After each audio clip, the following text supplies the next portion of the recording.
Charlie Sheen. He's been everywhere for the last 3 days, literally speaking what he calls his truth everywhere he can. But for all the outbursts, the 911 calls, and the tabloid headlines, we've never heard as completely from the man as now. The question, what is going on inside the head of Charlie Sheen? ABC's Andrea Canning was the first to sit down with him this past Saturday morning. There with him as our cameras started rolling at 5:30 in the morning, and he sweated through an intense morning workout. And at the end of our shooting, we wondered, as you no doubt will, what did we just witness? And what will happen next to Charlie Sheen and his family? He's a true Hollywood rebel. Sheen pleaded guilty to a misdemeanor. Who's always kept his out of control. Wild party at Charlie Sheen's Beverly Hills estate. On the very edge of in control. I'm in a much better place these days. At least until now. I got magic and I got poetry at my fingertips, and this includes naps. A series of rambling radio appearances in the last 2 weeks. I'm an F-18, bro, and I will destroy you in the air, and I will deploy my ordnance to the ground. Coming in the wake of drug and alcohol-fueled scandals with porn stars and allegations of violence have left many wondering if Sheen has finally lost it. Overnight, gas prices went up 6.5 cents, and overnight on CBS programming went down 2.5 men. 2.5 men. And caused CBS to at least temporarily pull the plug on his hit series. So Sheen took 2020 inside his very private world for a look at what no one else has been able to see, and gave us a first glimpse inside his own mind. All these radio rants have people thinking Charlie Sheen has got to be on drugs again. Sure. Yeah. Yeah, I am on a drug. It's called Charlie Sheen. It's not available because if you try it once, you will die. Your face will melt off and your children will weep over your exploded body. Too much.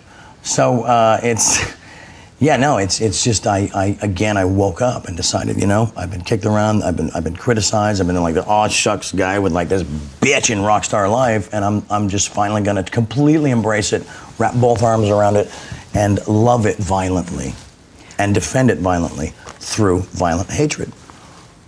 Are you on anything right now? Are you on any drugs right now? Pull it out. It seemed a fair question under the circumstances. The slightly hyper demeanor, the non sequiturs. You're dealing with a Vatican assassin. Sorry.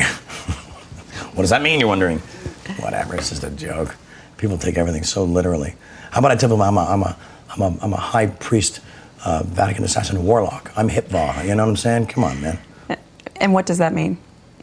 I don't know. Where do these words come from, Charlie? All those words just sound cool together. It comes from my grand wizard master. I don't know, man.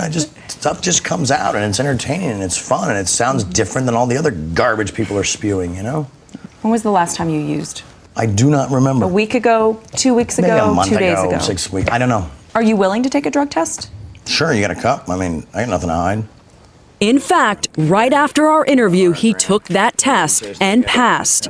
But is it that easy to give up the role he's played for so long? People always compare you, the person, to your character on 2.5 Men. Yeah, I got $2,000 in my pocket that's itching to turn into $12 and a hangover. If the true story was ever told, of course, it would have to be on cable. Some of that true story, of course, has been on display on the front page of every tabloid.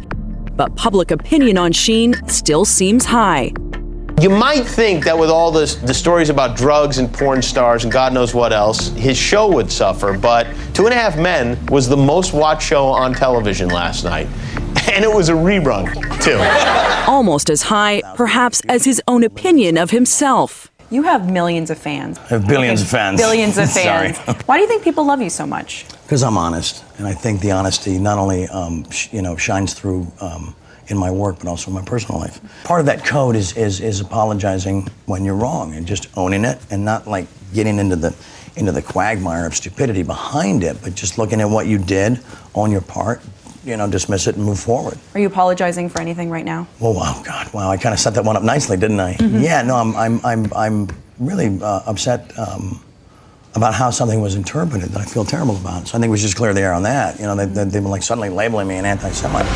On one of those radio interviews last week, Sheen launched into an attack on 2.5 Men creator Chuck Lorre. It's nothing this side of deplorable that a certain Chaim Levine, yeah, that's Chuck's real name, mistook this rock star for his own selfish exit strategy, bro. He goes by the name Chuck Lorre. His real name is Charles Levine. Right. But you chose to call him Chaim Levine. You took the Hebrew version, which I think people were wondering, why would he do that?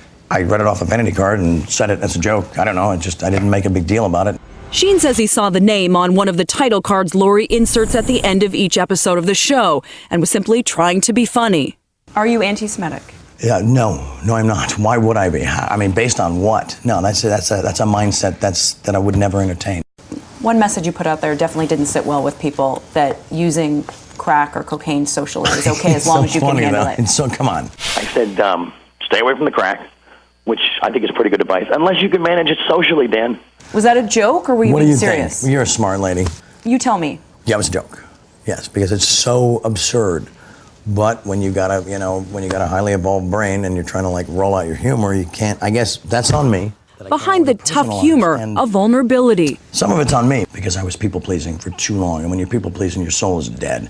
Because at the end of the day, you're left with yourself, and you think, God, I didn't take care of myself. Again. But Sheen says his Hollywood supporters have his back. Have you had any celebrities reach out to you to try and help you? Yeah, like radical people like Sean Penn and Mel Gibson and Colin Farrell and Pete Rose. And who gave you the best piece of advice out of your celebrity friends who have called you? They didn't give me any advice, and within that, there's great advice. It was just love. It was just just seeing what's up. However, Sheen's father was clearly worried last week when he spoke on British TV. If he had cancer, how would we treat him, The disease of addiction is a form of cancer. Can I ask you about the comments that your father, Martin, made? Nah, I'm not interested in any of that. Nah. Comparing what? Comparing your issues to cancer. Yeah, no, he has no right to do that, and that's judgment, and I have no interest in that. I don't care if he's my dad or the guy down the street or someone that fell out of the sky. No interest in that. I don't care if he's my dad. Back off with your judgment.